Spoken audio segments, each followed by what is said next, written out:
Tonight we have Vance Major with us. We have Travis, Christy Love, and Mr. B. What's up?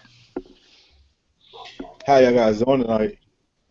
Doing pretty good, man. Doing pretty good.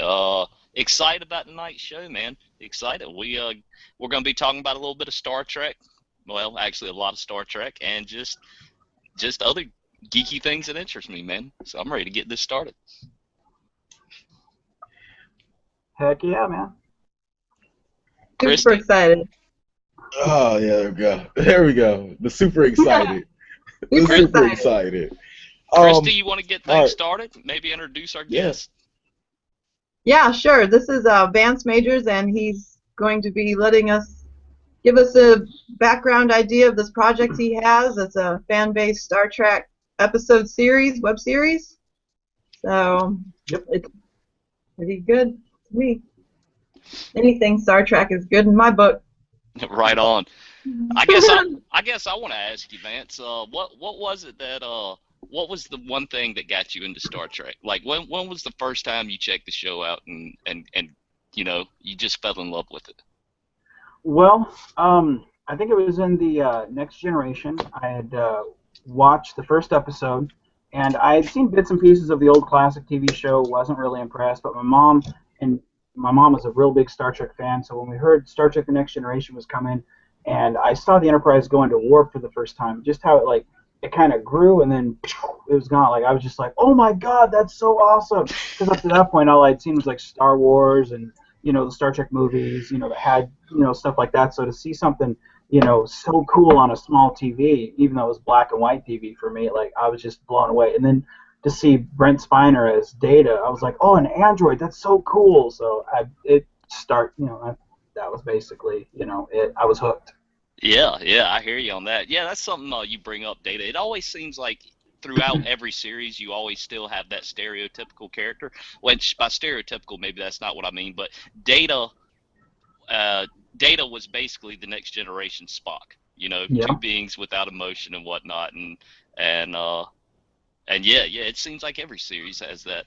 You had kind of a character that kind of looks at humanity from a different perspective. Like for DS9 you had Odo, for Voyager you had the Doctor / sometimes Seven of Nine. For Enterprise you kind of had Phlox and T'Pol, but they not really. But with DS9 and Next Gen and original you had Spock, Odo, and Data, who were all just kind of looking at us, kind of scratching their forehead a little bit, going, what are you guys doing? It's like, you guys are weird. Humanity is weird. Okay, now a good segue to that would be now your show, Starship Valiant, and you were playing the chief engineer, which if you go back to the original series, you would basically be the Scotty. Who would be your Spock or your Data on your series? Well, we have a Vulcan named Taval, and she's a kind of that character that kind of looks at everything. Even though we've only had like one or two scenes together that I've seen her act in, I would say it's probably her character. Gotcha. I feel like I'm hogging all the questions here. We had a format going, and I just kind of geeked out, and I started asking everything. No, man, it's all good. Yeah, Christy, go ahead and take it, man. Shut me up because I'm just going to talk for hours if you don't. All right. Well, I have a question for Vance then. Sure. What inspired you and everybody in this project to make this an actual reality and bring the show to life? What was the inspiration for all this? And well, I think in order to answer that question, you kind of got to go back to Starbase Studios, which is a studio in Oklahoma City, and it's run by Scott Johnson, Richard Wells, both good people, and Michael L. King, good friend of mine now. But both of all of them, they kind of had this dream to kind of see the studio succeed and make Star Trek films and kind of have a place where anybody who's interested in making a Star Trek fan film, a place where they can go free of charge. And I went down there because I do a lot of online advertising for people, a lot of social media stuff, helping people with their Facebook pages, whatnot. And Richard had asked me one night while I was online, hey, would you mind advertising for my page? Well, when I saw it, I was kind of blown away by it, and I was like, hell yeah, I mean, you guys got a bridge? That's awesome. And I made some offhand comment how it would be kind of cool to, you know, sit in the captain's chair. And he was like, well, hey, we're filming. Why don't you come on down this weekend? So I immediately, I screamed. I called my wife. I was like, you know, hey, I've got to go do this. So, you know, I called my work and was like, hey, I'm skipping next weekend. I used a sick day, went down to Oklahoma City and checked out the bridge. Got goosebumps walking onto it. You know, looking at it from the outside, you see plywood and stuff, and you know, you just, that's the reality of the situation. But as soon as you pass through those doors, you're there, man. You're in the 23rd century. And I got my picture taken on the bridge. Took a lot of pictures because I figured this will probably be the only time I'm coming back here. Well, I went back to work the next day, and Michael L. King messaged me and was like, hey, have you ever thought about acting? Well, the only acting I've ever done is, you know, when I was a kid playing Star Trek in my room. And, you know, I responded back to him, I was like, not really, I had never thought about it. He was like, well, what I have an idea for is a very character-driven series, not too heavy on space battles and stuff, but really character-driven stuff. Would you be interested? And immediately I was like, yes, I don't care what I got to do, I'm there. And so that right there, you know, since I like a lot of character-driven stuff, Deep Space Nine is my favorite series. Like, I was just honored to be a part of that. So, I mean, it's a lot of different people who have that same vibe on what, you know, makes interesting, you know, shows, and just good people, good-hearted people. But it's Michael L. King and the Starbase Studios is basically who, you know, who kind of seeded that dream for all of us. Great. Well, from what I understand, there's a GoFundMe project in the works to help produce more of these episodes. And yep. Yeah, we started that. Michael started that. I think it was beginning of February or maybe last part of January, if memory serves. And we just reached over our 3,000 goal. Our limit's 5,000. That's what we want to get. For costumes, for you know, for the studio stuff, because we not only have the bridge built, they also have the medical bay done, and also I think probably about 3/4 through with the transporter pad.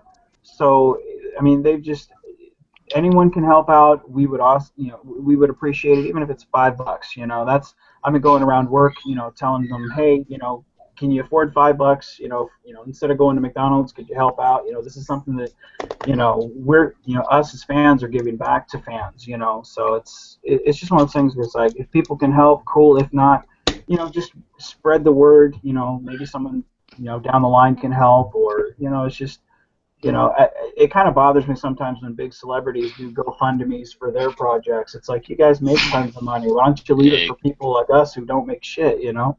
Exactly. Didn't mean to say that. No, it's fine. It's fine. All I can think of is TLC. TLC just recently started a Kickstarter, which is basically the same thing, crowdfunding to fund their new album. And it's like, come on, you're TLC. You've got the money to. I think they're trying to raise 140,000 or something like that. But it's like, come on, you've got that. You don't need your fans paying for it. and that's like with Kevin Smith.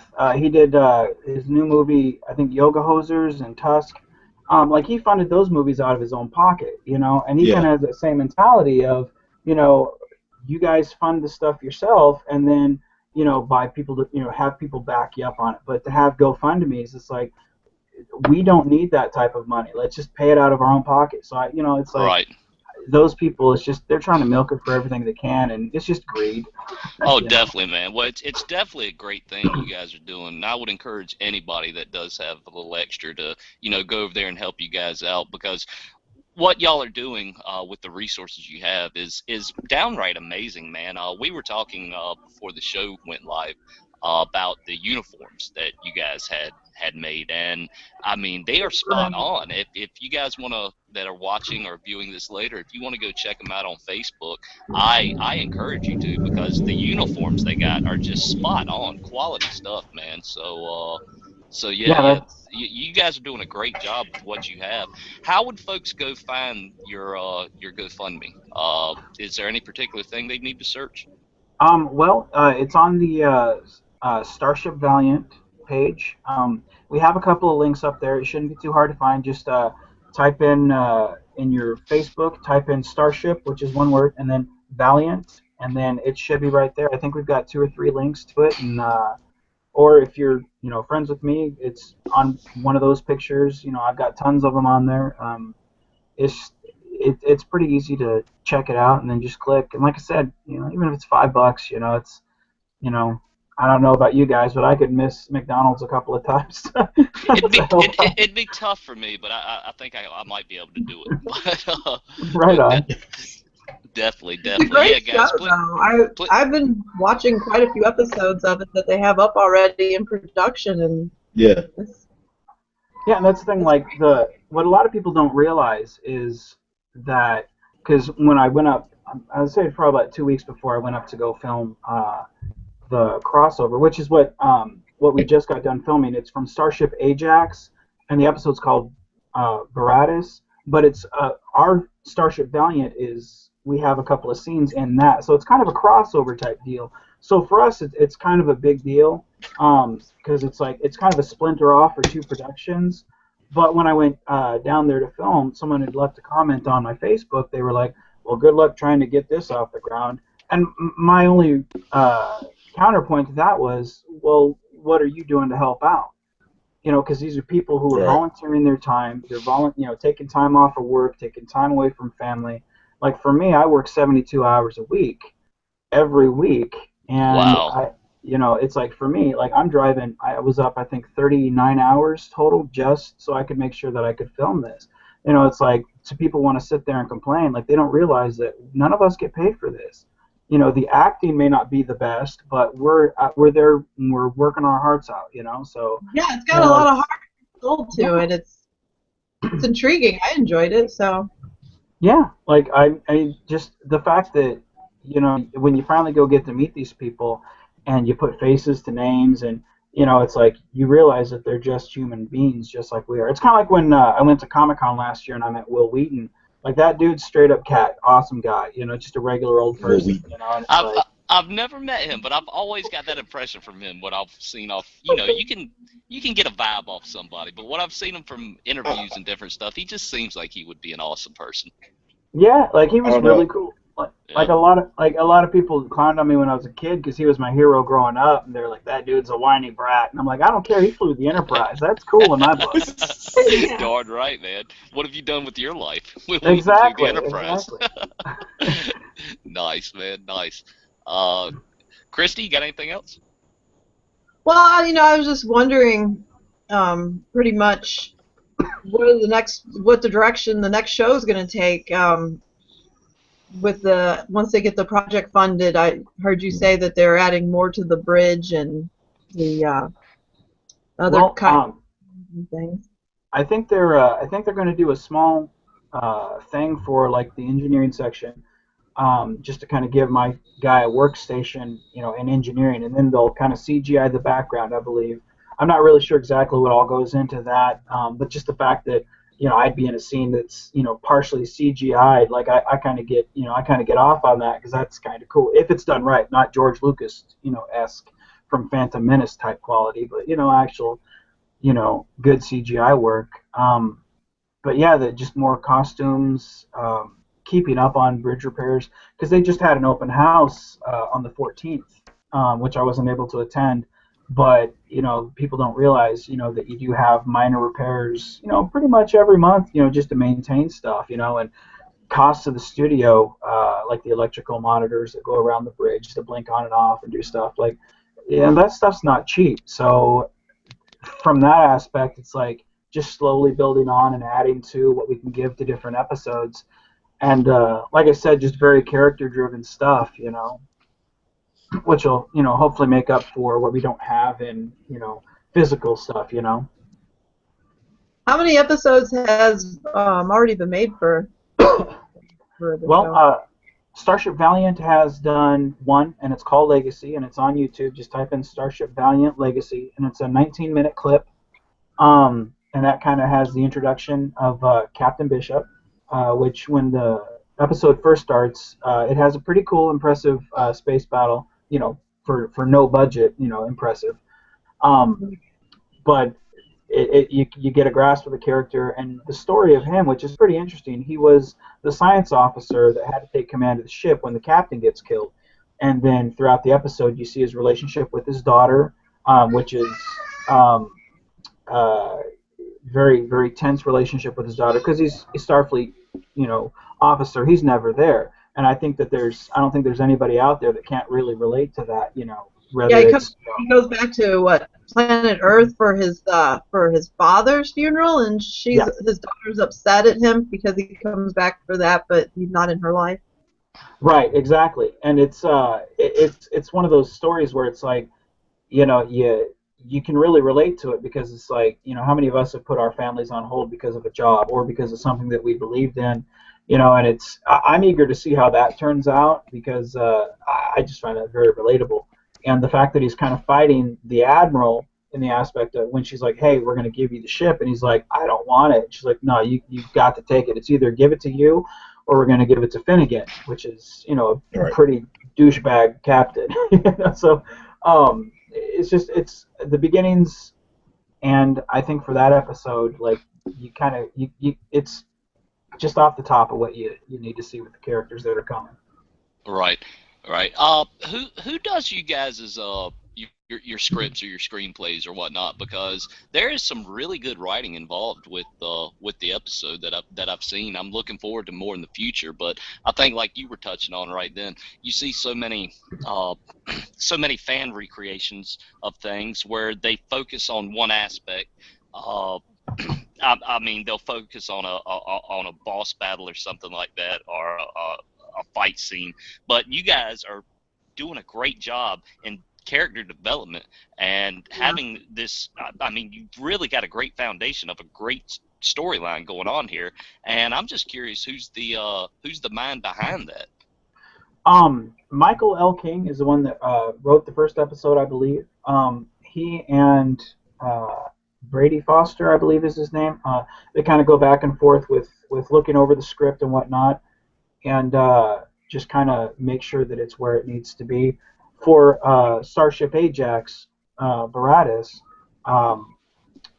J.C. England wrote that script, and we filmed those parts. And so basically, it's whoever the producer is, anyone can write, and basically it's just Michael King or J.C. England have wrote that. There's also another there's another fan film called Starship Defiance. The writer of that one is named Brian Anglin. And he's one of my friends too. I'll be working with him, but he writes it. And there's Star Trek: The Romulan Wars, which Lee, I think Gartell is how you pronounce his last name. He writes that, but he's the captain on that. I'll be working with them as well. That's actually a prequel. It takes place in Captain Archer's time during the Romulan Wars, but they're going to have a Mirror Universe episode which takes place. It's almost like a sequel to what the Mirror Universe was in the Enterprise episode. I'll be in that one as well. And all of those, it's just so many writers. Basically, if you have a plan, And I know you guys are only one episode into the new series right now, but I'm wondering if there ever comes up a thing where, like, you as playing Chief Engineer Erick Minard, correct? I believe that's right. Has there ever come a time where you have a line, and maybe it's the line or the way they want you to deliver it, where you just feel like, this isn't how my character would do this? Do you get to put in any of your own input to be like, hey guys, I don't really think this is how he would do this or handle this situation. Can we try this? Or is it pretty much read your lines and that's that? No, that was the thing about JC and Michael. They're both really good friends. So, yeah, and I'm friends with both of them. So it was really easy to go up and be like, hey, I kind of had this idea. And John Hughes, the director, he was also very open to interpretation and what thoughts I had. And the way I read the script, I kind of read it as kind of dry, kind of no nonsense type character. But the more I read the script, I was kind of like, well, I do see kind of a Chief O'Brien-ish type mentality. But I also kind of see like Dante from Clerks, where he's just like, oh my God, I'm not even supposed to be here today, you know. So when I brought that up to the director, and I was like, this is kind of how I want to do this line. What do you think? They're like, well, screw it, let's see how it goes. Yeah, try it. They're really open to that stuff, and I think on especially a fan film, but I think on any project you have where you can go into it and say, this is kind of my interpretation. You know, writing is only about half of the, half of the step of the character. The other part is what the actor brings into that. Absolutely. At my work, we're not allowed to wear our wedding rings on the floor. I work for a meatpacking plant, so I have to take you don't want to get that caught in the grinder. No. So I have to take my wedding ring off. Lose it. 13 hours out of the day. And so when I went down there, I had my wedding ring on, and I was like, this is where my character's at. And one of the guys had asked, he said, hey, does Engineer Minard, is he supposed to be married? And I brought up, I was like, well, this is why my character's married, because the way I see it, and this is how I'm bringing to the character, my wife, in the battle in the first episode, my wife gets killed. And so I don't take my wedding ring off because I can't get over her death. And for me, that's why I throw myself into my work.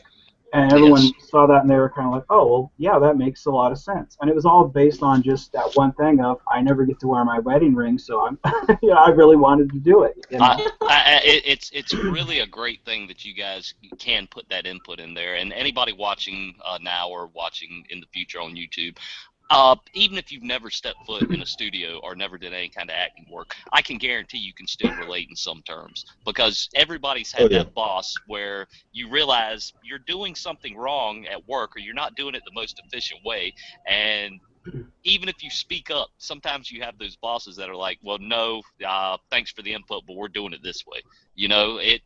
And you have directors that can be like that as well. I mean, they're more common than what you think, but the fact that you guys are able to put in that input is an amazing thing to me.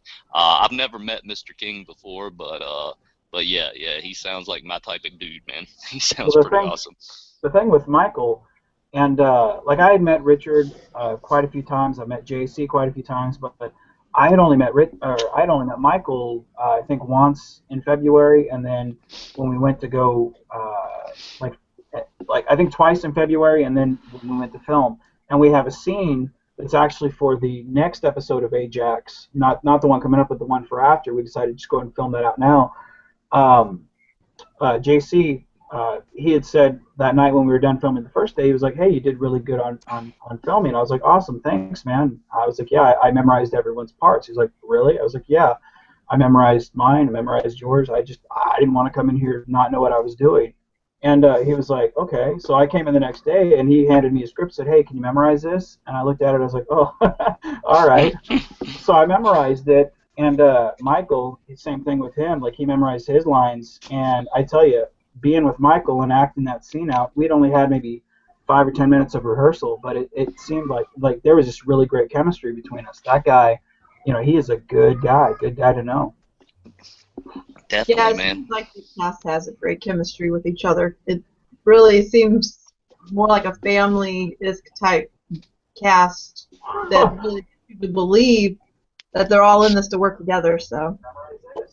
Well, and that's the thing. Like, that's why, like, I've taken tons of pictures, and everyone who was there was taking pictures because we were all kind of caught up in the excitement. And I think that really shows. Like, I've been releasing them maybe about 2, 3, or 4 a day, just so I can keep it in people's minds and people can see that we are having fun. And because when you see people having fun, you tend to look at that and be like, oh, I'm having fun too now. And that was what I wanted to do, is just keep it kind of engraved in everyone's minds. But it was such an experience just to see these people for the first time. Like the lady who she's manning the helm in the first episode, and I saw her for the first time, and again, I kind of fanboy geekish, because I'm like, dude, you were in that space battle, that's so cool. But the one thing I thought about the first episode that really intrigued me was the executive officer, she's kind of talking trash on my character the whole time in the first episode. And so I sat there and watched the episode when it came out, and I was like, dude, I think she's talking shit on me. And so, like, I'm messaging my friends. I'm like, hey, what did you think of the episode? They were like, well, not bad, not bad, ... So, was she talking trash on your character? I'm like, dude, that's what I'm saying. But thankfully, that there's going to be kind of a friend. Well, I wouldn't say friendly, but there's going to be some type of rivalry between her character and mine. And I can't go into the details of it, but I'm, as a fresh actor, I'm excited about that because that's just something to sink your teeth into. Definitely, definitely. I'll be looking forward to seeing how that one plays out. Definitely. Yeah. But that's one thing you need, man. You need a good, I will call it a friendly rivalry where it's not. I don't know. Not where you're like really want to see the demise of each other, but just that banter back and forth between characters. Exactly. I don't know. I like the rivalry where you want to see the. I like the rivalry where you get to see the demise of one another. But we're both walking out. We're both walking. I watch a lot of anime, so I'm. Right on. Yeah, right on. It's like I just don't like you right now, But I watch. That's because I watch a lot of anime, and my anime tension builds. Enemies turn into friends off of because they were enemies, and they wind up turning into friends because they can relate to certain things. Right. But we also have a comment on YouTube from Rick. What is your favorite? This is for Vance. This is for you. What is your favorite thing about being involved? It's a two-part question. What is your favorite thing about being involved in a web series about Star Trek? And also, go ahead. The other part of that question is, what is your favorite thing about this project? Well, my favorite thing about being part of a Star Trek project is, honestly, even though it's not like live action, out there on TV show or a movie, like J.J. Abrams has, you're part of that universe, and to me that's kind of exciting. Like my character's name, Erick Minard, when I first got the project, and I read over, what I needed to and whatnot, I had asked Michael if the character had been named, and he said no, he hadn't, because he hadn't given it that much thought yet. It was still in the baby stages. And so I thought back to when I was a kid, and two of the co-founders of my Geek group called The Promenade, we had, I was still friends with them, even as an adult, and it was Erick Hubline and Jeremy Minard. And so I asked Michael if I could name the character after my two friends, Erick Minard. And he was like, sure, that's great. And so for me, that's honestly the best part of it, is just being being able to, be a character that's kind of a nod to my friends and be part of the established universe per se. I mean, I don't ever expect us to be on Memory Alpha, but, just to be part of that universe is kind of a humbling experience. Now I got a question for you, because that you just brought up some old memories for me right then, man. You say you still keep in touch with your geek group. I'm doing air quotes right now, from high school, man. I'm curious, man. What's your age? Because myself, I just turned 32, and man, I have not kept up from anybody from high school, but we had the same geek group, man, that I was a part of, and our big thing back then was Star Wars. We were all Star Wars freaks, and this was right about the time, my 11th grade year, Phantom Menace was coming out. Oh my God, we all had the GeoCities pages with our Star Wars fanfic and everything else, and we were all assigned different characters, man. I'd like to just know about your high school geek group, man. Well, we lived we lived in Washington, and right next to our house complex, there was these woods and stuff. So we would always go and we would play in the woods. And of course, I would be the captain. Jeremy Minard would be the engineer, and Erick Hubline would be the science officer. Of course, Vulcan science officer. Very prim, very proper. And the dude acts like a Vulcan a lot of times anyway, because he's very logical, and it fit his personality pretty well. And then we would go to school, and we were always kind of the outcasts, because at that time, who liked geek stuff? That was, you you know, someone says, "Oh, the Super Friends," and you're like, "No, it's the Yeah, Justice League," and they're like, "Shut up, Tubby," and they punch you in the stomach, you know. But exactly, man. Geek has so become mainstream now, but yeah. exactly. But fast forward about 18, 19 years, and I got online and decided to create a geek group online. And at first, the Promenade, and it started off as just a Star Trek group because I figured I'll bring my two friends into it, and it'll be a way that I can retouch base with them because we had talked on and off, for a little bit, but I really wanted to get back into geek culture and Star Trek stuff and stuff that I was passionate about. And then it kind of evolved from Star Trek to Star Trek and Star Wars because you can't disclude one and not the other. And then it was screw it, we'll talk about comics and we'll talk about Batman. We'll talk about now it's just we talk about anything. I don't really oppose as long as it's not religion or politics. Like in the last 2 years, that group has just gotten insanely big. They cover all kinds of topics now. Yeah. Yeah. Sometimes it's good, sometimes it's bad, but yeah, it's but it all stems back from three childhood geeks playing Star Trek in the woods, So I think it's awesome that you guys still keep in touch, man. I don't know what happened to all the guys I used to hang out with in high school, man.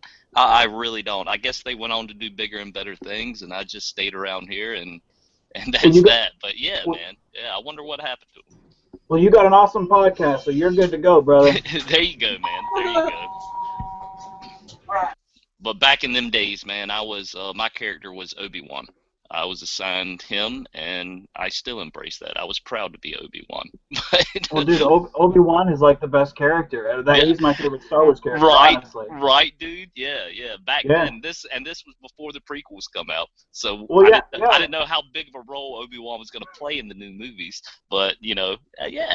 Well, I died at the end of the first one, but you know what? I had my time in the light at the prequels, so it's all good. He's the only one that was kind of like, even if you didn't like the Phantom Menace, like he was kind of one of the only things redeeming about that.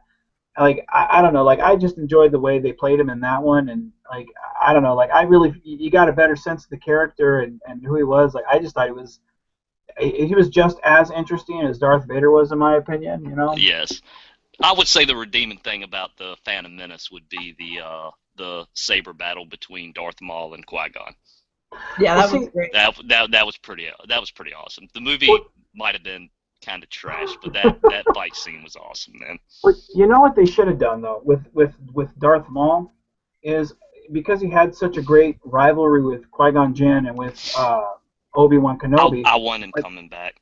I don't think they should have killed him. I think they should have had him be in 2 and have him replace Count Dooku in that one, and then in the third one, when instead of fighting Darth Sidious, they should have had Obi-Wan fight Darth Maul, and therefore you would have had a villain for the old trilogy and a villain for the new trilogy, at least a stable one, someone that you at least you could get behind and be like, I care about this character, because that's where I felt that those movies fell flat. You didn't care about those characters. No. I don't know what's going on. I don't care. In fact, the first one was just about trade negotiations. What 5-year-old wants that? Yeah, exactly. They could have done so much more with Darth Maul, man. I wish Palpatine would have found him and mech'd him out like he did Vader, or like he did Anakin, and had him come back in the at the end of the third prequel. But then again, what do you do? Hold on, wait. To speak on that though, did you ever watch the cartoon show, the Cartoon Network show that they had? I've watched some of them, and yeah, Clone Wars. I'm not gonna act like I'm an expert. I loved the first series of that. They brought back Darth Maul in a big way, and he was monstrous. And that basically explained why he was not in the third one. Like, Darth Maul has, like, you find out so much on the Clone Wars episodic, journey that they go through as being clones, but also with the Republic, with the Jedis, with the Sith. Everything is all in the show, and I believe that it's a lot for a kid to take in even if you are into Star Wars, like there's so much detail that went into the storyline of that. I mean, but the Clone Wars, they weren't made for kids, man. I mean, I'm sure some kids watched them, but they were made for grown-ass men that likes cartoons like us, and or I shouldn't say men, that sounded sexist. Grown folks that like Star Wars, man. That's who it was made for. I understood what you were saying. Yeah. I mean, and then when it got dropped off of Cartoon Network and Netflix picked it up and they finished it, it ended like, oh man, like Star Wars. Like I could talk about Star Wars, like Star Trek. It's hit and miss every now and then, you know, because I don't consider myself a Trekkie, even though I've seen every episode. You know, growing up, I was watching Star Trek. I was watching a whole bunch of other stuff. I don't consider myself a Trekkie. Look at it like this, man. I don't think without Star Trek there may have never been a Star Wars. Think about that. Think about that. Well, it's almost full circle though, because without Star Wars there wouldn't have been Star Trek the Motion Picture. I mean, who knows how? Right.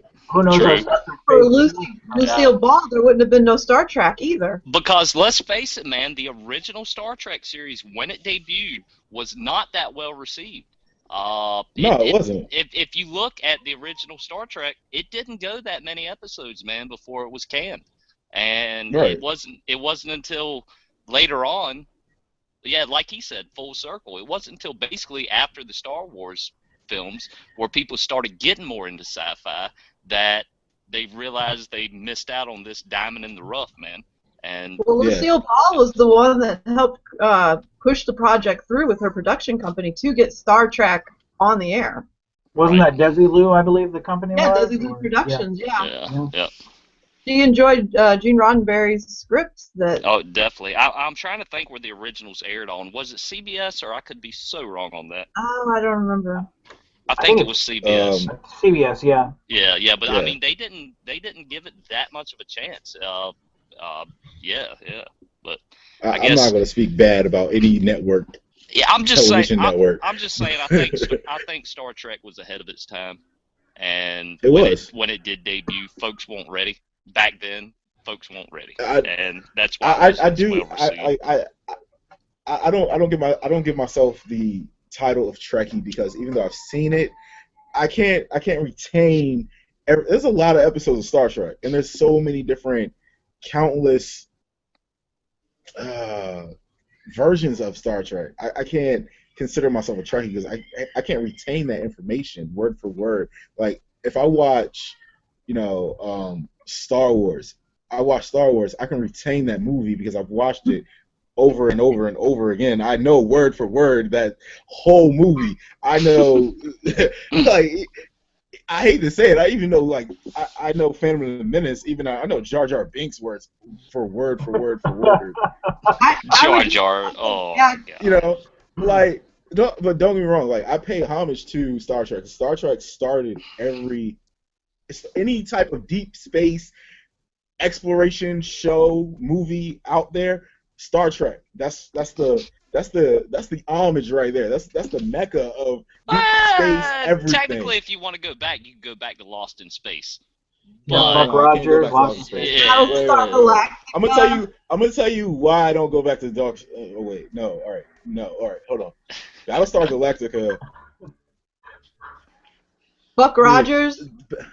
Buck Rogers. All right, Buck Rogers is totally different. But when I'm talking about like multicasting, not big production or not small production, but you said that ensemble Battlestar Galactica, Battlestar Galactica, when it came out, it had a following that was so under the radar that it didn't really become this big monumental thing. Yeah, it didn't have this cult following like it does now. And it's not because of it hasn't been re-released, because it definitely has. It's because they just kept it under the radar every single time. Every single time Battlestar Galactica has come back out with something new, it's been under the radar. Star Trek, it's hard to keep that under the radar. Well, I would like to point out, though, that with Star Trek, though, the one thing that's interesting about Star Trek and Gene Roddenberry and what he wrote is the fact that technology has followed a lot of his geniuses that he's wrote in his script, like opening doors with nobody there to open them, or Right. cell phones, and I mean, he's predicted technology, or we either mimic the technology that was. The show is now a real. There are no lightsabers still. You don't see those walking around. New comment just come in. A little bit of hate, but this guy's thing that all we're doing is complaining about what George Lucas should have done with it and this and that. And you know what, man, you're a bit right. I appreciate your input on that, but I mean, just as being a fan of the original series, like the prequels and stuff changed so much, it's a hard pill to swallow. But I totally see your point, man, and I appreciate you commenting on it. But yeah, dude, he had his vision. Are you Randall? Are you Randall from? Jesus, man. What's up? Hold on. That comment right there, man. Are you Randall? Like, no, it's fine, man. Is that the true trilogy? Is that the true trilogy? No, they're entitled to their own opinion. Don't get me wrong. They're entitled to their own opinion. But man, this is like those Star Wars versus Star Trek. Like, no, it can't be. But I got a question for Vance. It's not Vance, that. I go with Star Wars versus. I'll go with Star Wars versus Lord of the Rings all day. It's good, man. The real trilogy. Which one's the real trilogy? The only thing I would take offense with that comment would be the stick to the Jersey Shore, because if you mistake this accent for Jersey, oh my God, then that's kind of bad. But nah, man, thank you for the comment, and I can see what you're saying, man. I appreciate it. Yes, I've got a question for you. I appreciate it. What out of all the Star Trek, what is your favorite adaptation of it? The original? Next Generation, which one? Well, I would say, honestly, I think the Star Trek series that appeals to me the most would probably be Deep Space Nine. With those characters, like, they felt more real on a weekly basis. Like you had, like with Chief O'Brien and Dr. Bashir, they started off the TV show, they didn't really like each other, and through a couple of seasons, not a couple of episodes or a episode, but through a couple, throughout a couple of seasons, they start to build a friendship. I've had plenty of friendships that we start off not liking each other and end up being really close as friends. And a lot of those characters, like as good as Star Trek the classic series was, and as good as Star Trek The Next Generation was, and as much love as I have for that project, Deep Space Nine, like, those characters weren't black and white in terms of whether they're good or bad. There were a lot of shades of gray. Like, my favorite episode from Deep Space Nine, which is called In the Pale Moonlight, Cisco, in order to bring the Romulans into the war, which they're losing, like, he kind of does some pardon me, he kind of does some double-handed stuff to bring the Romulans into the war, and it just posts a lot of questions on what would we do in that same scenario. Would we give up our morals to do something that is for the greater good, and it's something where I look at Kirk, I could kind of see Kirk doing that, but probably not. I can't see Picard doing that. Janeway, I hope someone pushes her out the airlock, and Archer, oh my gosh. Well, what I like about Deep Space Nine is that you really get a sense that they're out there on their own, that they're going to make it any way possible to survive. The timing of his comment was perfect. I was halfway through a sip of beer, and I literally almost spit it on. But the thing about Deep Space Nine is, like one of my favorite characters, Garrick. Like, you still don't know where the character's coming from, and anyone that knows the character, chances are they probably like it. And I think it has one of the best bad guys in all of geekdom, with Gul Dukat, a guy who, throughout the entire series, sometimes you root for him, sometimes you don't, sometimes he's the biggest creep in the world, sometimes he does shit that you're just like, wait, what? So it was like, for me, I felt that he was on level with Khan, or at least with Walter White in Breaking Bad. I mean, just anytime you can root for the bad guy, that's a good analogy. Show. That's a good analogy, yep. It's an interesting show. So for me, it would be Deep Space Nine. On Next Generation, my favorite bad guy was Q. Every time he would show up, I would just be like, "Oh, this show is going to have a complete triangle of crazy going on." I love when Q comes out and he's playing to that mariachi band, or however you pronounce it. Like they got that band. Yeah. You never know what direction that one's going to take. You got it. Yeah. I've got a question for you, man, if you don't mind me asking. Are you guys on any type of upload schedule? Like, when can we expect to see new episodes? Are you guys on a schedule, or is it just when we get the time, we get it done, we'll upload it? What's that? You kind of cut out there. What'd you say, brother? Oh, I'm so sorry, man. I was wondering if you guys were on any type of upload schedule, whereas you upload once a month, or is it just whenever you get it done and edited it goes up, or what's the story on that? Well, we have like for the Starship Ajax Baratus, which has the Valiant crew in it. For that, we were shooting for June for a SoonerCon that they could be able to promote the show and say, hey, okay, now here's our GoFundMe, but here's here's what we've done. But they're going to fall a little bit short behind schedule, so they're going to have kind of a promo trailer for the SoonerCon. But we have an idea, but like I said earlier, because there are so many factors involved, you kind of have to kind of shoot up in the air and hopefully something sticks, That's right. Aim high and hope something hits. Exactly. Yep.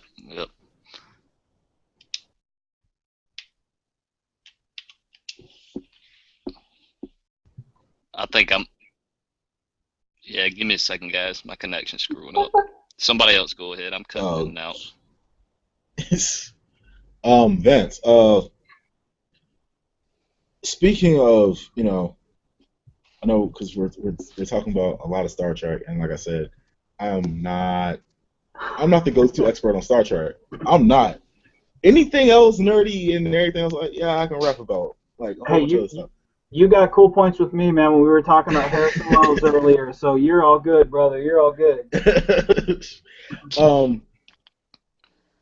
Out of Star Trek, what would be your favorite villain, or your favorite captain and favorite villain encounter? Well, there's on Deep Space Nine, there's an episode, and I think it's called Waltz, and it has to do with Cisco, and they've captured Gul Dukat, and they're trying to transport him, like they're taking him to this jail type place, and at this point Dukat's kind of snapped. He's lost his daughter, and he just kind of goes off the deep end. So for me, to see two characters that you can get behind both of them, and you love them both just the same, good guy and bad guy, and just kind of bounce off of each other is a very it was one of those bottle shows, which those are usually the best type of shows. And what bottle shows are shows where you don't have a big budget to spend on special effects and stuff, so you kind of just have one or two spaces where you act out of, and right. That was really character driven, and I loved that. So to me, in that regard, like, I loved that aspect of it. If we're talking about Next Generation, which would be a very second close, I would say probably where the Borg assimilate Picard. Yeah, that's mine. Definitely. Either that, or in Q-Who, where the Borg are coming, and you see the panic look on Picard's face, where he's just like, I can't stop this enemy, and Q's kind of over sitting there just kind of like, yeah, no, you can't. To me, that's just terrifying, and yeah. I think that's where Voyager ruined the Borg, is what was first introduced as an unstoppable threat that you cannot win. Right, Voyager kind of had to be like, oh, fire 2 torpedoes, let's go on our way, and I'm going to get some coffee, stupid Janeway. Oh. Yeah, this is going to sound very hipster of me, but mine's I would say it's a tie between Picard v. Borg and Kirk v. Khan. Those would be my two favorite good guy, bad guy battles there. But well, that's the thing. Like, the thing that the Wrath of Khan, the thing that was so good about that was the fact that they never even met on screen. Now, in the first one, they had the good old, Jim Kirk hammy fist fight type thing, where it breaks out it breaks out the Kirk crew and does everything. But in Wrath of Khan, like, they never even met face to face. There's that one time on the view screen, and everything outside that was just tactics. And I loved that, the fact that they only saw each other that one time, but the stakes were so high, and I love the fact that they brought that element to, that relationship. That was really good dynamic. I really like the reboots, man, with the reboot that just come out, Into Darkness, with the Khan they had Benedict, who played him? Benedict Cumberbatch? Yeah, that's right. Yeah. But yeah, one line in there Yeah.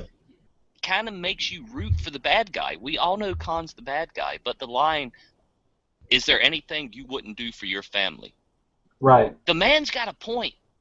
The man has a valid point. If you were in his situation, even though he is the bad guy, you would do the same thing in his situation. So I did like that about the reboot. I swear I did. Well, the thing I think was that, like, I like the movie for what it was, and some people ask, you know, that I've talked to online, they're like, well, why did Khan, you know, why is he, you know, if the changes to the timeline took place after Khan left Earth, Khan should still look like Ricardo Montalban. But the thing around it is, That's a good point. if you've read the comic book, the Admiral actually surgically altered him so that he didn't look like Khan. And so I wish they would have explained that in some regard, because that movie got a lot of flack for that. But Right. the second thing about that movie, and this is the only thing, as much as I love that movie, the only thing that bothers me about that is the fact that, like, JJ lied to the fans. Like, he said, "Oh, it's not Khan," but it was. And the thing about it was, when you finally get to the movie, you have half the people pissed off because when Khan says, "I am Khan," you know, they're like, "Oh, I knew it," and then the other half's like, "Well, who's Khan?" So you didn't even have the Right. proper build-up. You know, so it's like, why? My thing is, like, why did you lie to me? As a fan, I felt like it was a slap in the face. And again, like, I love that movie, especially when the Vengeance. In fact, I've got a model of the Vengeance in my room. I'm looking at it right now. But like when the Vengeance flies toward the Enterprise at warp, and you just hear that kind of overwhelming, Ominous, yeah. yeah, like that right there. Like, dude, I got goosebumps in theaters. Just that one aspect, you know, it's like, I love that part. But yeah, the movie was great. It's just, why lie? You could have built up, hey, we're bringing Khan back, and guess how we're doing it, you know? But he's just, I don't know, he's kind of nuts sometimes. I don't know. Well, like say, I mean, it was a that decent goes film, with man. It was a decent film. that goes with, but that goes with any director trying to keep the lid on anything. Like the next game, well, not the next, well, it's a game, but the next thing I'm looking for, well, it's not the next thing because it's like really close, is Batman Arkham Knight. I'm so looking forward to this game coming out on PS3, PS4, Xbox One, Xbox 360. It's coming out. I am so looking forward to this game because of the fact there's an Arkham Knight, and the trailer they showed for it, you have Batman almost just basically just getting thrashed by this dude. It's a new villain that they've created. It's going to be the last one of the series, and they've basically said this is not who you think it's going to be, and if I find out that it's going to be who I think it is, I'm going to be pissed. I'm going to be mad. I'm going to be literally upset to the point where I'm going to be able to GameStop and be like, here, I want my money back. I want my money back in full. All right, man, show your hand because I want to know who you think it's going to be. Honestly, I think it's going to be... Oh, man. I think it's going to be Tim Drake, but not the Red Hood version. It's going to be the Raj Al Ghul Tim Drake. Right. Now we wait It's and see going if to you're be... right. Yeah, if I'm right, because they already said they're not going to have Joker in there. You know, they already said they've had all this running in with the Joker when he came into the first one, and when he came into the second one, and he wasn't supposed to be there in the second one. And the main villain they have for Arkham Knight is Scarecrow. And then Arkham Knight, he has a mercenary team behind him, while all the other villains are taking over Gotham, and Batman is just thrown into this chaos and this anarchy, and he's trying to clean it up. And that's your job as Batman. You're trying to clean up the streets as fast as you possibly can, but you have to stop Scarecrow, and you have to stop Arkham Knight. And Arkham Knight just seems like he has the upper hand on Batman. Like the trailers that you just run it, the trailers that they've shown, that you've seen him just trying to take on Knight, like every single last time, he just has the upper hand on him, and it's like only somebody that's been either close to Batman or is trained with Batman could possibly know this. And that's why I was like, this is gonna be Jason Todd. This is gonna be him right here. It's gonna be Tim Drake. You got me thinking now, and I can't believe this didn't come up before, but I have to ask Vance right now. Vance, are you much of a gamer? My brother is on the new systems like PS4, Xbox One. Me, I'm more of like a Mario, like A/B run jump type. Nothing wrong with that. The good old 2D platforms. There's nothing wrong man. with that. Nothing There's wrong nothing with wrong that. with that. And in fact, just knowing like your personality type, it's probably for the best because you have a pretty full plate right now. So you probably want to stay away and not get sucked in. But Right. Oh, please, yeah, whatever you do. yeah, Yeah, definitely. my friend from work, he was trying to get me into oh shoot, what's that? Um, it's damn it, what's it called? You build your character and you run around doing stuff. I want to say Minecraft. I don't know. I don't know. But he was like, dude, I get off work and I spend like 4 hours on it. I'm like, dude, we spend like 13 hours at work. You never Minecraft? spend, It's not Destiny, is it? I don't think so. I know if I heard Skyrim. Oh, Skyrim, yes. Skyrim. Oh my God, yes, Oh, yes, my God. yes. So many hours lost in Skyrim. Yes. So I was like, Arrow it's either Skyrim to or the World of knee. Oh. Warcraft. Arrow to the knee. I used Yeah, I to don't be know, an like- adventurer like you. Till I I got, took like, an arrow to the knee. I got the biggest headache just listening to him talk about it. So even approaching those games, I'm like, no, I'll stick with my A/B run jump. I'm good. Definitely, man. Hey, those are the games. Those are the games where you had to know where the secret levels were. Those were fully made games. These are not DLC. You didn't have to buy no extra levels for. I'm gonna stop. Oh, definitely, man. Definitely, man. I'm an Assassin's Creed junkie. I've got my old school Nintendo. It's in the console. I'm a big gamer guy. Like I say, if you didn't know Vance, I've pretty much got every system there ever was, with the exception of the 3DO. I need to find one of them. But yeah, I've got them all hooked up. You should see my my entertainment center, man. In the back of it is just a massive wires running into all kind of splitters because I have all these consoles hooked up. But yeah, I'm proud to say that my old school Nintendo is looking me in the face right now, and I can pop in Super Mario Brothers and I can beat that game in under 10 minutes, start to finish. Yep. Yeah. You just gotta warp, man. You gotta warp at the second zone, and then yeah. Get Oh, it's the like bad guy. like on Mario 3. Like I was so impressed when I was a little kid. Like I used the warp whistle when I was in, and then when you're in the warp land, if you use the second one right then and there, like it takes you straight to 8. I was like, oh my god, I'm the smartest man alive. Definitely. Mine was man. Mario World 64. Yeah. You never get that one. Did you get all 120 stars? Because this guy did. Just saying. No. That was one of my biggest gaming achievements, was achieving all 120 stars in Super Mario 64. So I couldn't do that. My wife and I would play. We would play like she's not good with hand-eye coordination, but she's smart as sharp as a tack. And so I would sit there and play, and she'd be like, "Hey, fucker, you got to get that over there." So I'd jump over there and grab it and whatnot. And I remember talking to everybody in school about it at the time, man. This was 96, 97, and back then the rumor was there was a 121st star that nobody had ever found, which now we know that was a lie. But oh my God, I spent countless hours trying to find that 121st star that didn't exist. But yeah, man. Yeah, great game, man. Great game. Nintendo is so good, man, with their titles that they release. Like I say, I know the Wii U's not doing well right now at all. I know it's kind of a fail, but 3DS. Nintendo's not going anywhere, because for every Wii U they release and Virtual Boy that's a flop, they have a handheld or something else or a new Mario game that's gonna keep them in the in the red, man. So see, and that's the thing, like their portable systems. Their portable systems are what's keeping them afloat right now. I mean, they've got some pretty good stuff. Like, in fact, honestly, I think they should just kind of cut back on the main consoles and just stick with handheld, because it's like if that's what's making you money, like why waste time on this other stuff that's not, you know? But I think with them, like part of the problem with them is like they never want to work with the producers of these different games. Yeah, with They the want to third do it party their way. guys. Yeah, Yeah, definitely. they Yeah, want to do it their way. they don't have third party support, and it's even worse right now because pretty much the Xbox One, all the next gen consoles, were two of the three, the Xbox One and the PS4, they are basically, I mean, they're built on CPU architecture.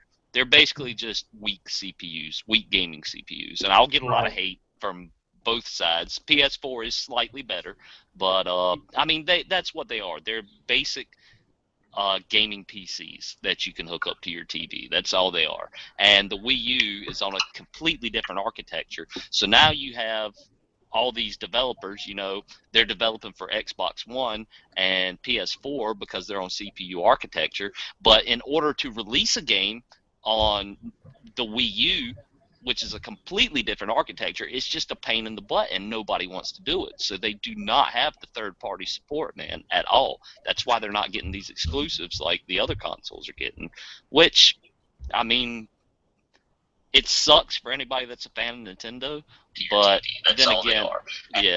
then again, like I say, as long as Nintendo holds the rights to Mario, man, they'll be fine.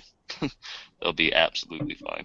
Yeah, as long as they got that fat plumber, they're in good business. Mm-hmm. Yeah. Definitely.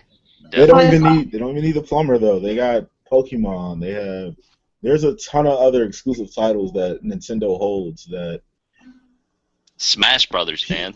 That's I mean, they're not going to get their hands on. Like Xbox, no matter how much there's a thing over there's a meme that was online for a while. PS4 had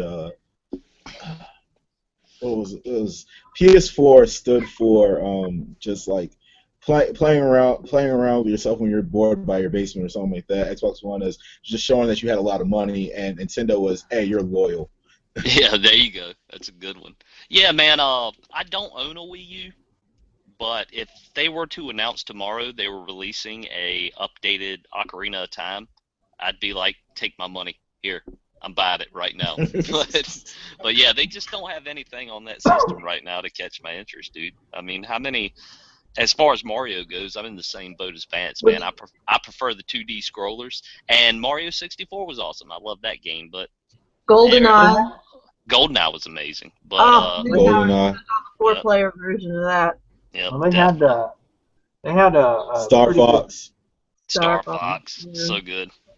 Well, they had a pretty good 2D side scroll for Wii. I don't have a Wii U. I have a Wii, and I've got all my old classic Nintendo systems too. The Nintendo, Super Nintendo, N64, GameCube. Right. And like you were talking about loyalty, you know, like for me, I'm like, oh, Nintendo, okay, I got to grab the new Mario. But with the Wiis that I have now, I've got it modified to where I've got my emulator on there, and plus I've got physically I've got over 250 classic Nintendo games. So it's like for me, I'm very loyal to that. But it's like there comes a point where it's like I don't want to spend $300, $400 for 1 or 2 games and then put it away. You know, that's just not realistic. Right. I've spent some obscene money on old school Nintendo games before just to add them to the collection, and I've had friends and family tell me that I'm nuts, especially friends. They're like, dude, just play them on emulators. But to me, that's not the same thing, man. If I'm playing a Nintendo game, I want to be sitting in front of my TV with that controller in my hand. I just can't imagine doing it on the keyboard or with a third-party controller on an emulator, man. It's just not the same, dude. It's not. Well, it's like for my for the Wii, they've got controllers that are very similar to classic Nintendo controllers. That it feels okay, but you're right. To actually sit there with the old school stuff. For me, I still sit 2 feet from the TV, even though I've got a 52-inch TV. I'm still sitting there like a little kid, because geeking out with old stuff. It's nostalgia, But yeah, You can almost hear your mother in the background saying, "Back away from the TV, you'll go blind." Wow. I really did. Then I must have really married someone like my mother, because my wife says that a lot. Right. Oh, me. All right. What's next? We've gotten into a lot of things, but Vance, I want to ask you, because I watch your podcast. You know, like the interviews that you did with gaming and geeky things is what I can relate to. And just one topic. Kevin Smith. You know, what is your favorite director? First, I'm gonna ask this question first. What is your favorite director? Who's your favorite director? Probably Kevin Smith. Okay. And it's never for the visuals, so it's for the audio. Right.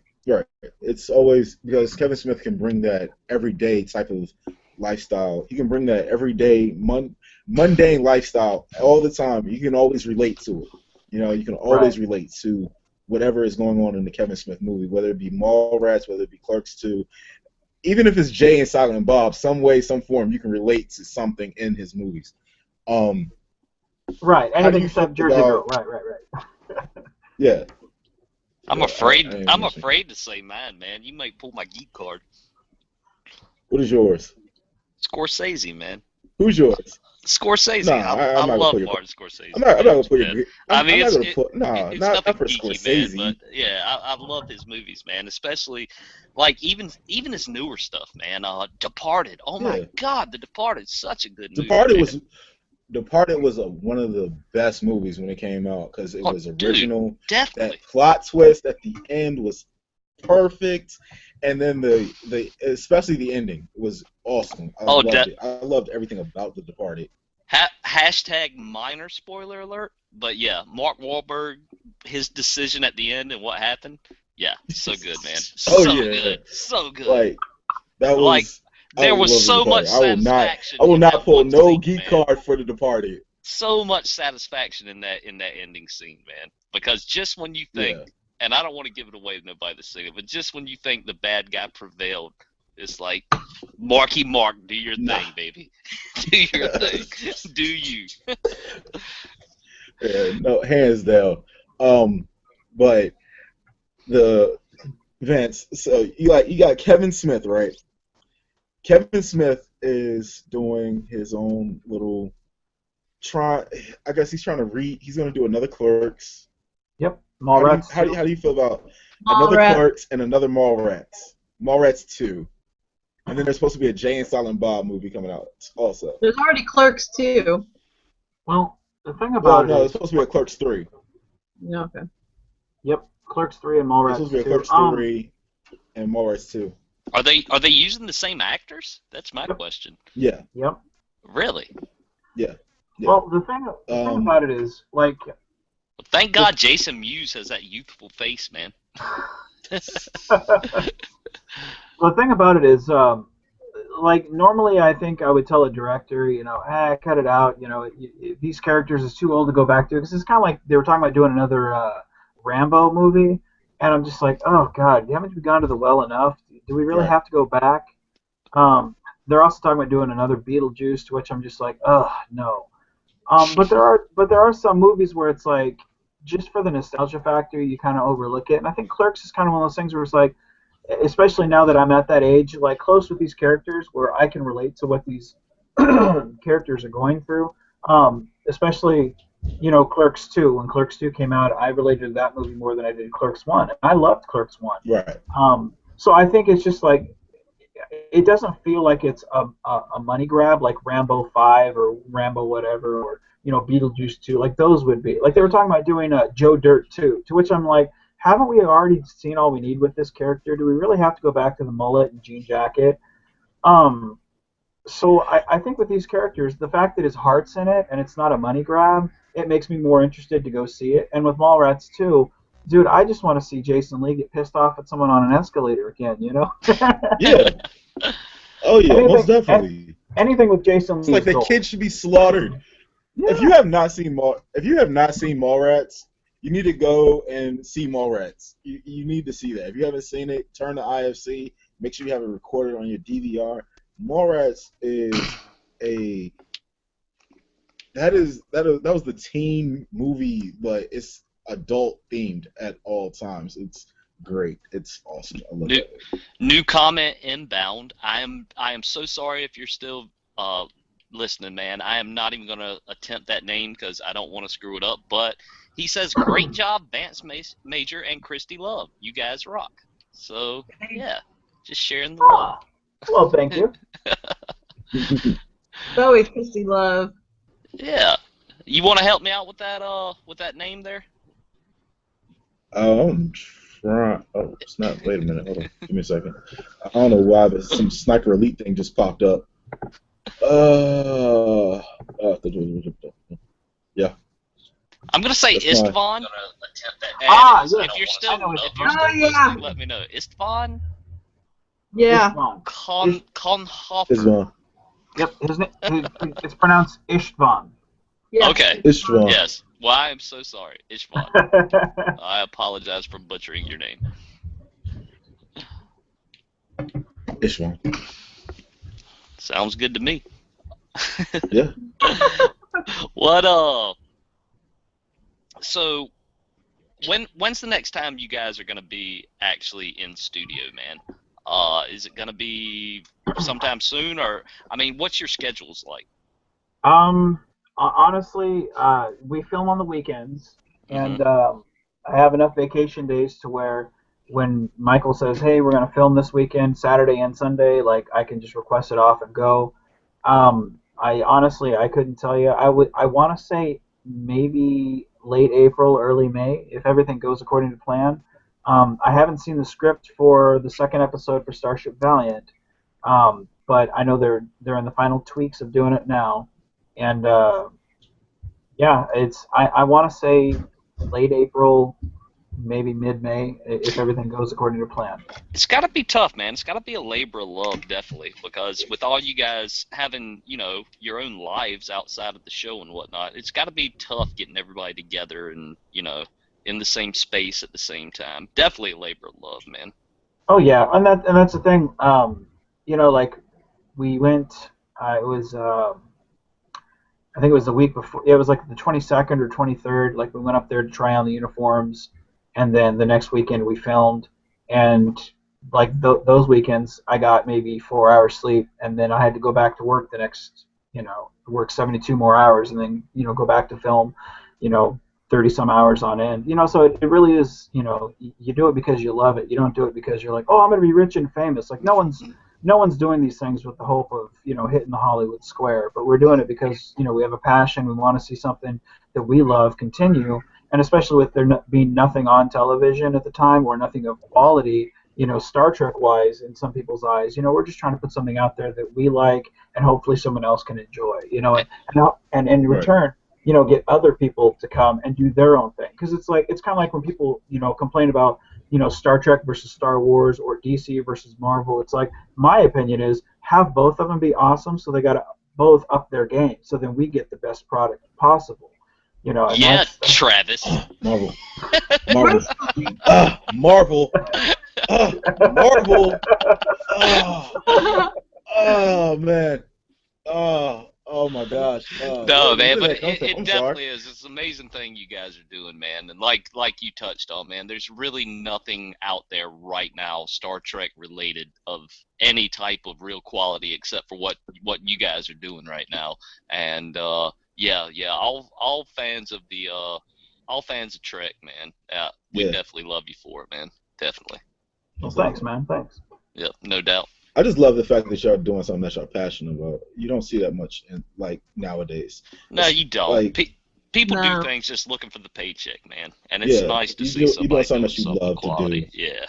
Yeah. Personally, if you ask me, what I am noticing now is that cable's getting a run for its money as far as people being able to do their own CGI mini movies. Mm-hmm. It's actually the new format that's going to start for entertainment, if you ask me. Oh, definitely. It will never fully die, but network TV and everything like that is eventually gonna get phased out, man. I mean, it's get with the times or don't, man. Everything is going online, man. Everything. That's Crackle. A lot of folks disagree with me on this, but Crackle, it hasn't caught on quite yet, but I swear it's going to, man, because I don't know about you guys, but Netflix. I'm 32 Yeah, years I'm with old. Netflix. I do not watch TV. I have direct TV and all that, but there are very few shows I watch on TV. I get all of my viewing entertainment online, whether it be Yep. YouTube, Twitch, Crackle, Netflix. You know, everything I do is online, and I think eventually everything's going to phase over to that. Well, and that's the thing. Like they have the Daredevil series that's coming out. I think April 14th. Oh on my Netflix. gosh, yes. And it's like, you know, that's Yes. something, especially in a day of information where everything's kind of just handed to you. Like me, I never watch television at home. I watch it on my phone, in my car, on my breaks. And Exactly. so Sure. it's like, for me, like it's on the go. Like I don't ever watch cable. We have it, but my wife and I have actually talked about, you know, hey, maybe we should get rid of it because outside of one or two shows that she watches, we don't use it. And that's a bill that we don't need. So cable either needs to step up their game and give us something that, you know, like Daredevil, an entire show that we can just binge watch. Because like with Arrow, I was a big fan of Smallville, and when my friends were telling me about Arrow, I was like, no, I don't want to watch it. But I did, and I watched the first episode. I was like, all right, well, I'll watch another one and watch that. I watched like 6 episodes in a row, and it was just because it was there. But if it had been cable, it'd been one of those, I don't know what it is, and I don't care. You know, so it's like they need to step up their game, otherwise they're going to start losing people, you know, in this age of information. We have another question coming in on the comments. Yeah, we have another question. You want to take it, Travis, since you're reading it? Yeah. Lens flare or no lens flare? That is the question. Well, Ishtavan loves lens flares, so I'm going to have to go with him on that and say yes, absolutely, love it. Give us more. Oh man. No, I think it's funny that even JJ was like, God, I put too much in there. My wife even chilled at me for it, so I got to stop. You know. Yeah. Lens flares can be a good thing, but in moderation. Definitely in moderation. Yeah. Well, JJ definitely has an obsession with lens flare. Well, it's one of those things where it's like that's his stylistic choice. It's like a Tim Burton film. You can look at a film and within 30-second clip be like, that's Tim Burton. Like you know who it is Right. just by that one thing. I think it was. I mean, his honestly, heat. you can. I think it was Tim his Burton film heat if you got Johnny Depp in there. Yeah, definitely. I think it was his heat that did the cartoon with the parody of the Star Trek movie, the first one, and that JJ made. And like one of the best things about that parody cartoon was Kirk was up on the bridge and he's like, "Who designs a starship where light shines in your eyes from every possible angle?" It was like, yes, exactly. Right? Yeah, I love the His He series, man. They do some good stuff, man. Those are funny. They do the superhero ones. I remember there was one where Spider-Man's like, "Hey guys, can I come in now?" Hey, They're like, can I come in you now? gotta stay out. Oh my god. Yeah, that's right. Yeah, the superhero cafe. Yes. Yeah, they have a new series if you haven't watched it. It's Super Villain Bar What's or up? something like that. But yeah, it's all the villains from the different comics, and they're all hanging out at the bar talking about stuff the same way they do the thing with the superheroes in the cafe. It's good, man. I'm gonna have to check that out. That sounds good. Yeah, definitely, man. Yeah, Super Villain Bar or something like that. But yeah, it's on his channel.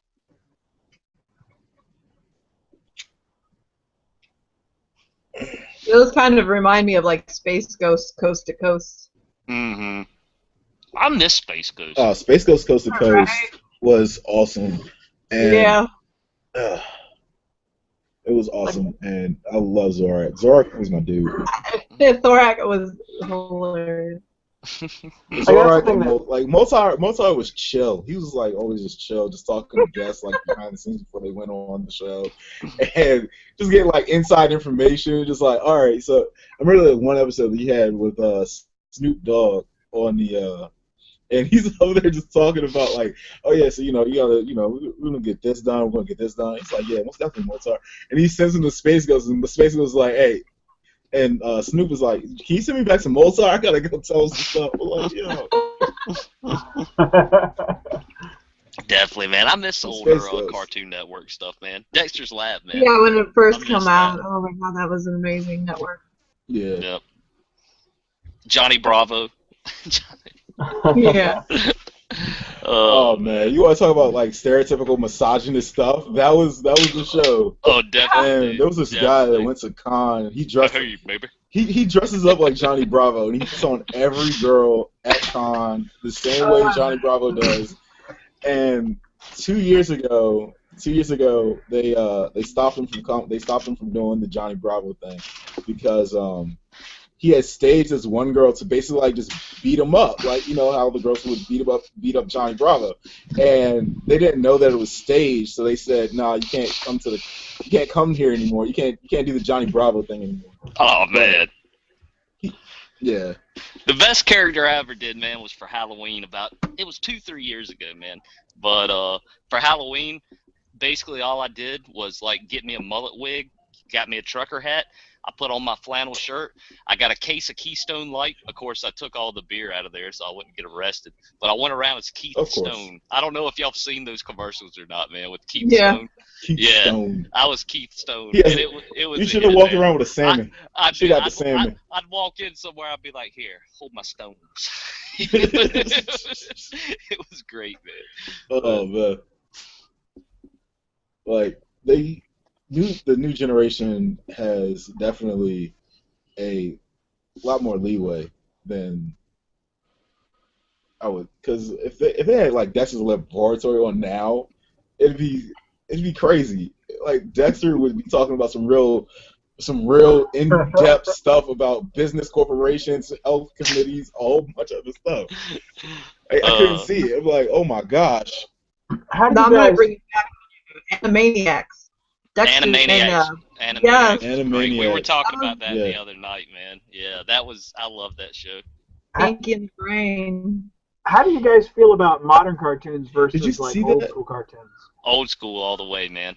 I want Animaniacs back. I want my Chicken Boo back. Darkwing Duck. If anybody knows me, they know I'm a fanatic. Darkwing Duck. Yeah, there's trouble you call DW. Darkwing Duck. Let's get dangerous. He's like, I'm the terrorist. Yes. I am the gum on the bottom of your shoe. Darkwing Duck was awesome, man. Oh man. Great. They're making They're redoing that. That's coming out in 2017, I think. Really? Yeah. They're supposed to nice. Yeah. They're making a live action Mighty Ducks from the cartoons. Remember Mighty Ducks, the cartoon series where they're in space and all that stuff like that? Mm-mm. No, only Mighty Ducks I'm thinking about. It's supposed to be a CG movie coming out. I also remember the movie with that Disney put out about the hockey players. Yeah. They need to bring back Young Justice because they left us hanging on. Ducks? Yes. I was quite a fan of the original Teen Titans. That was good. See, the original Teen Titans for me was okay, but then they went to Teen Titans Go, and I'm like, what the hell is this? Yeah, no, I don't like that either. I was like, what? And Young Justice needs to be rebooted. Yeah. Young Justice needs to be rebooted. It needs to. You ended with Vandal Savage shaking Darkseid's hand. At least, and they have War Planet.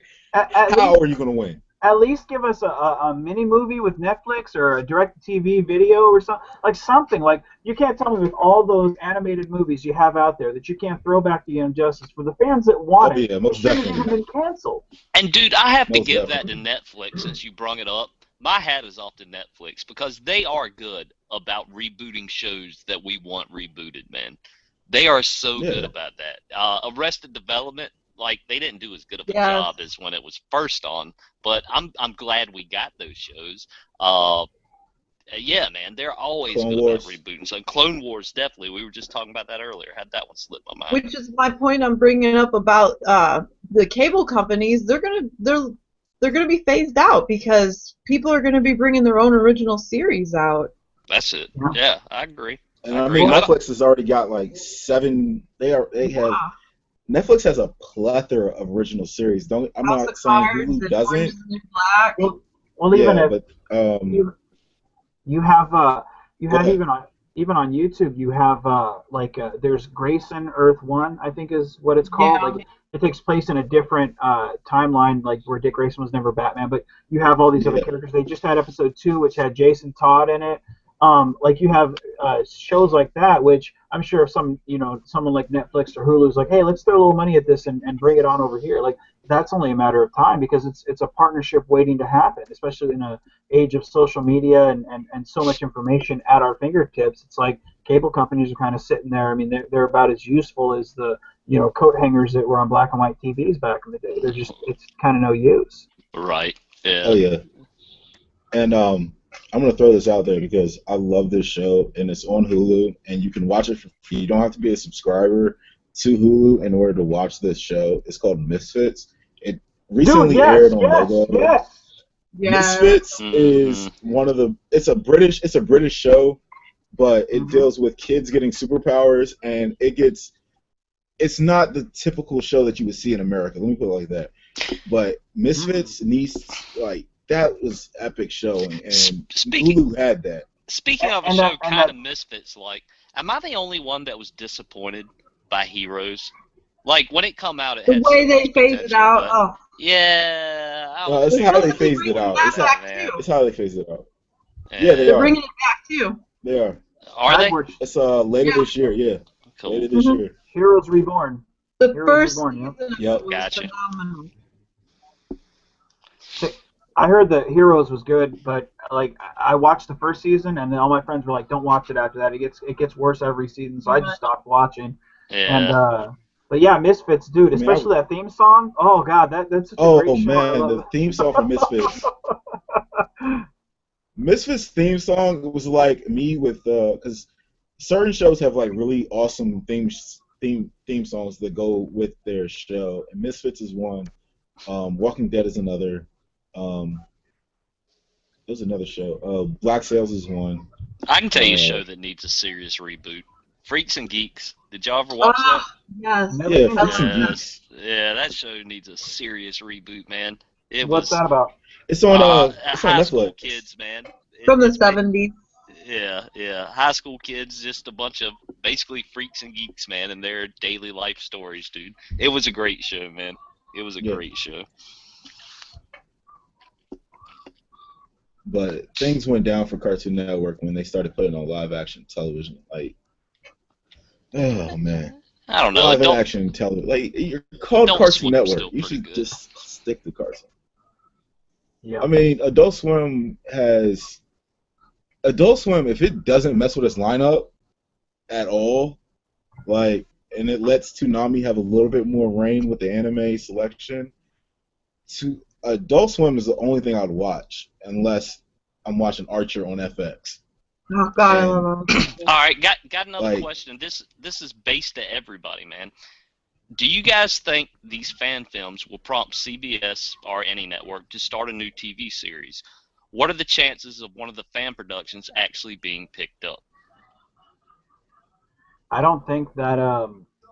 I think they would be smart to kind of see where the wind is going, which way the wind is blowing, and I think it'd be smart to pick it up, but I don't think they ever will because then they would have to pay that creator certain rights, and most corporations are money hungry that way. So I think they'll kind of pick and choose, kind of like what Vince McMahon did with ECW, with WWF, just pick and choose what he wants and build upon that. But if they were smart, yeah, they would, because right now, especially with the 50th anniversary of Star Trek coming out, you've got a fan hungering that. I mean, you need to quench it. If not, if they don't release a television show on the 50th anniversary, I think they're going to piss off a lot of fans because it's like you have no reason not to, and we need it. Desperate. Yeah, definitely. I remember when I'm going to put it like this. House of Cards. Oh, yeah, go ahead, man. Go ahead. Hello? Can you not hear us? House of Cards. No, I can hear you.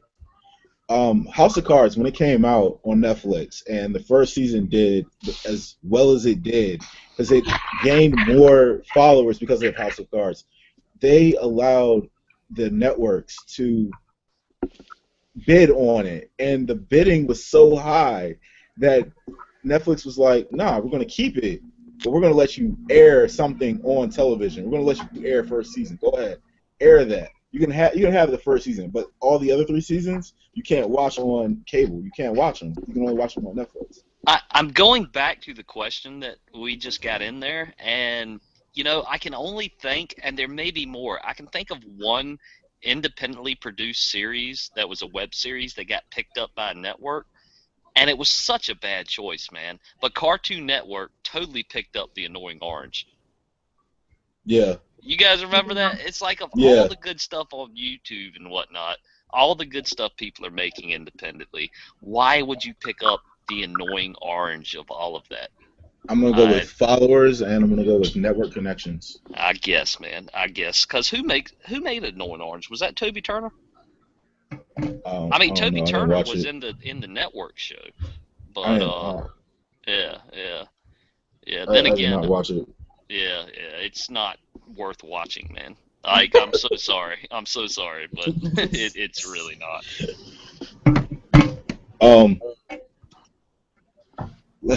This has been a great conversation, and we must do this again. So if we can, do this again, this would be perfect. But this is Gamer Geeks radio television show. One thing before we go, man. Before we go, can you please let us know your Facebook again, man, and your FundMe page? Oh yeah. Sure. The Facebook, if you type in Starbase Studios, Starbase one word and then Studios. That's for the studio. Anyone that's interested in making a fan film, check them out on Facebook. Give them a like.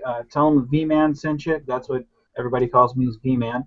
Or if you want to go to Starship Valiant, Starship one word and then Valiant, give them a like. Ask any questions you got. Anyone, feel free to hit me up on Facebook. Just send me a friend request. I accept anybody. And then if you're interested in donating to Starship Valiant, which again I beg, please, if you can afford $5, or even if you can't, just share the GoFundMe page. To anyone that could possibly help us out, I would deeply appreciate it. I know Michael would appreciate it. And again, we're doing this for you guys, the fans. Just click on the link that's on the Starship Valiant page. There's plenty of them on there. Any questions or anything, just feel free to ask. I don't think we've ever turned anybody away. So. Definitely. And guys, please, if you have the money to spare, man, definitely go up there, give what you can to them, because as fans of sci-fi, we really don't have any original content coming out right now. These guys are doing an awesome job. Definitely go check out their first video there on YouTube. I know you're going to like what you see. Go over there, throw them a few bucks, and yeah, man, I think we'd all appreciate that. It'd be like donating to your own quality time. Definitely. Oh yeah, most definitely. And one thing before you guys, that they love and passion. One thing before you guys go, I just want to say thank you for having me on here. I really appreciate it, guys, and it was really awesome talking to all of you guys. I really had a lot of fun. Oh, dude, we appreciate you, man. This was a blast. Appreciate you having we here, man. Definitely got to do it again. Oh yeah. Loved it. And Travis, hit me up about Harrison Wells, man. Hit me up about Harrison Wells, bro. I got you, man. I got you. I got you on that. This has been Gamer Geeks Radio, and hit that like and subscribe button down below. Comment. We'll answer your comments on our next show, which is coming up this Friday. And this has been Gamer Geeks Radio. Oh, like our Facebook page, GamerGeeksRadio.tv. I hope I'm not missing anybody, because if I am, I'm sorry. I apologize. And you guys know how I get when I do a little frantic things and a whole bunch of other stuff. But anyway, this has been Gamer Geeks Radio for Sunday. This is the Roundtable with Vance Major, and we are signing off. Peace, love, and prosper. Deuces. Bye,